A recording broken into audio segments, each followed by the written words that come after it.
News 24 घडामोडी, श्वास चालू घडामोडींचा। जालिंदर बोरुडे म्हणजे अंधारातला प्रकाश। मोतीबिंदू शस्त्रक्रियेनंतर ज्येष्ठ नागरिकांची पहिली प्रतिक्रिया। पुन्हा दिसायला लागल्यानंतर पहिलं कोण बघाल? 63 ज्येष्ठांनी एकमताने उत्तर दिलं, फक्त शिवराय। शिवजयंतीच्या पार्श्वभूमीवर फिनिक्स सोशल फाउंडेशनच्या मोफत नेत्र तपासणी व मोतीबिंदू शस्त्रक्रिया शिबिरातून 63 ज्येष्ठ नागरिकांना नवदृष्टी मिळाली। पुण्यात यशस्वी शस्त्रक्रियेनंतर हे नागरिक शिवजयंतीच्या पूर्वसंध्येला शहरात पसरले आणि त्यांच्या स्वागतासाठी छत्रपती शिवाजी महाराजांच्या पुतळ्याला पुष्पहार अर्पण करण्यात आला। नव्या नजरेनं शिवरायांचं दर्शन घेताच त्यांनी एकच गर्जना केली, जय भवानी, जय शिवाजी।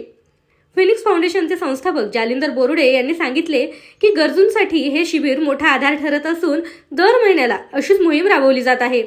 नवदृष्टी मिळालेल्या नागरिकांच्या चेहऱ्यावर समाधान झळकत होतं, तर शिवरायांच्या इतिहासाचंही दर्शन घेताना त्यांचे डोळेही पाणावले। जालिंदर बोरुडे यांनी चांगले शिबिर भरवलं, 5 पैसे न घेता आम्हाला तिथं पोच केलं। चांगलं ऑपरेशन झालं, तिथं चांगली सेवा झाली आमची। धन्यवाद।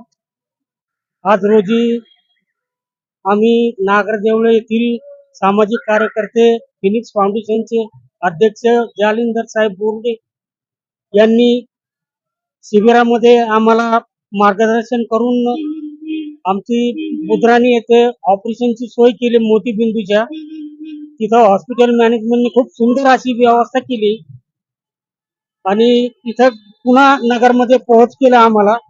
त्याबद्दल आम्ही फिनिक्स फाउंडेशनचे जालिंदर साहेब बोरुडे यांचे आभार मानतो आणि त्यांच्या हातून अशीच उत्तरोत्तर प्रगती होत राहो, गरिबांचे कल्याण होत राहो, ईश्वर चरणी प्रार्थना। प्रतिनिधी स्वामी गोसावी, न्यूज 24 घडामोडी, अहिल्यानगर।